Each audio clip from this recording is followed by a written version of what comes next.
things that are beyond That's what happens when you are born in State House and born into privilege, because you think that you can easily say, "Sasa mnataka nifanye aje, it's not my fault."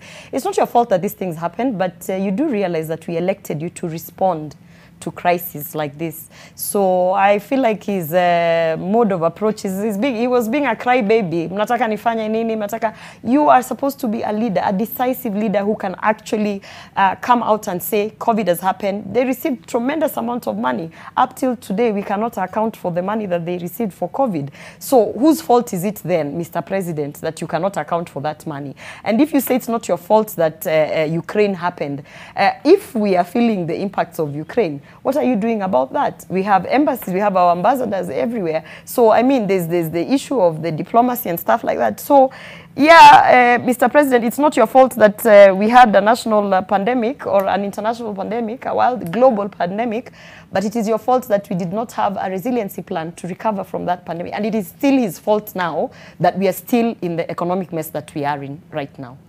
Right. Answered that question. Gloria, let me say a proper bye to Gloria. She's leaving us in the panel. As we just looked at the pictures, the limo just driving into the Uhuru Gardens there for the program to start proper. You were saying something, Professor? I think Raila Odinga answered that question very well.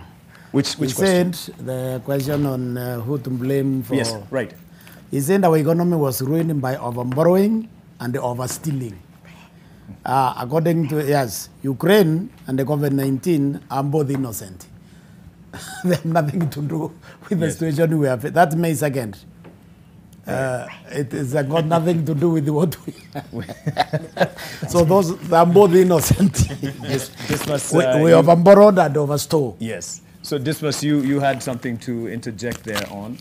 Well, you know, it's the reason also that's a red departure from the norm for Raila Odinga to say that, because in other words, is negating the position taken by the Azimio Council chairman, who wants to shift a responsibility. But again, you know, Mark, in my view, the purpose of a leader is to respond to challenges. Right. You know, you can only tell a good sailor when there are storms. So if there's a challenge coming from Ukraine or from global warming. Second there, just to correct, the stretch limo was with Margaret Kenyatta earlier, and now this is Uhuru Kenyatta. There will be, if we could call it, a lap of honor around the Uhuru Gardens arena, if we could call it that, as is a tradition in public holidays. And yeah, there's a lot that will be going through his mind as he does this, perhaps the last wave, as the President and Commander-in-Chief commemorating or leading the country commemorating the Madaraka Day celebrations.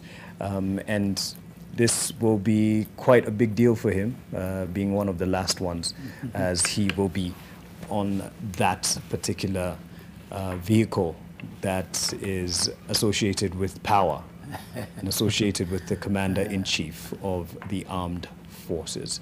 So yes, sorry, you were saying something, Dismas. Yes, so I was saying that the purpose of a leader is to respond to challenges. That you've been elected, you're taking a particular trajectory. If anything happens, then you're supposed to immunize the country from that suffering. So when Ukraine happens, and it compromises key variables, it's up to the president to ensure that he's sorted it out. He cannot come back to the nation and start crying like the rest of us, because he's the only person in Kenya with that power. He's the only person who has the capacity to do that. So nobody else would take liability for that. And you know, as indicated earlier on, how come our neighbors, Uganda, Tanzania, Rwanda, Burundi, have been immunized from that? They've been given a bit of comfort, and the same situation is not obtaining in Kenya. Many questions come to mind. The buck stops with him. All right. He looks happy, actually. I don't think what we were supposing is going through his mind is going through his mind. He's excited by the turnout. And yes, there are some of the thousands of the Kenyans who came. We're looking at probably an arena that has, not an arena, Uhuru Gardens that has a capacity of 30,000 people. And that was the expectation, the projection, as the Interior Ministry was preparing for this to host Kenyans. And yeah, he looks quite excited about this, and the rousing welcome, I would call it, from those who have turned up for this particular Madaraka, 59th Madaraka Day commemoration. Yeah. But you remember... There's another departure here from Raila. I want my friend here to hear it. We have a situation where civil servants own businesses which are competing with the private sector. It is either you are a civil servant and you earn your salary and you work for the public, or you resign and become a businessman and you are served by the civil service. There will be no negotiations about that. I'm wondering if it's Raila sending you the text, Professor. But anyway, yes, Dismas, you were saying something, and then we can listen into the sounds there. If Raila keeps on repeating that, that will be an act of self-sabotage, because the people who are supporting him are public servants of rank, and they'll be doing a business with the government. So he'll be sabotaging himself. In fact, that is a statement that he's no longer interested in the presidency. I wonder, though, if that's the actual... That's from him. Yeah, Professor you can take his word to the bank. But you remember, Francis Atwoli indicated that President Kenyatta is too young to quit active politics. Yes.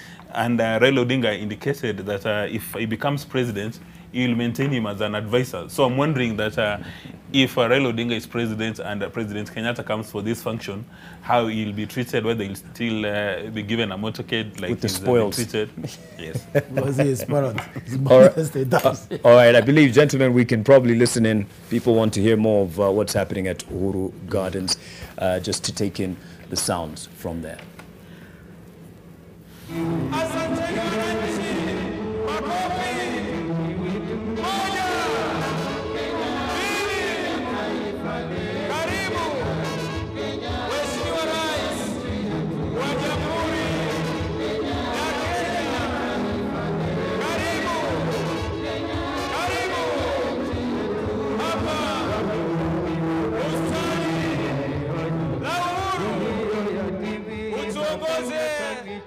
Kwa sherehe za Madaraka mwaka huu wa 2002,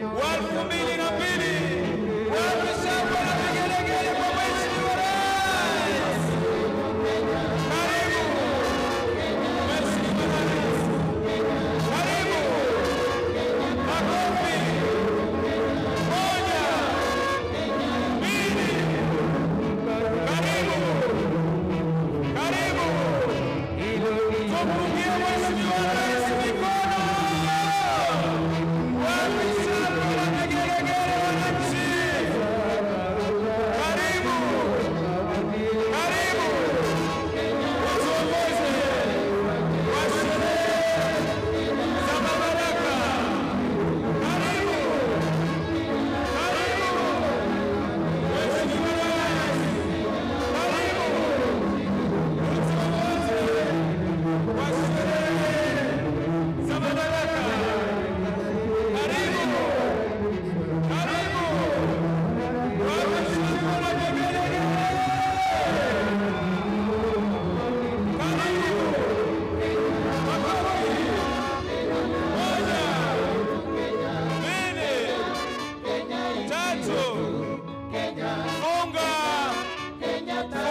Asanteni sana, asanteni. Asante sana Maroon Commandos, asante Maroon Commandos.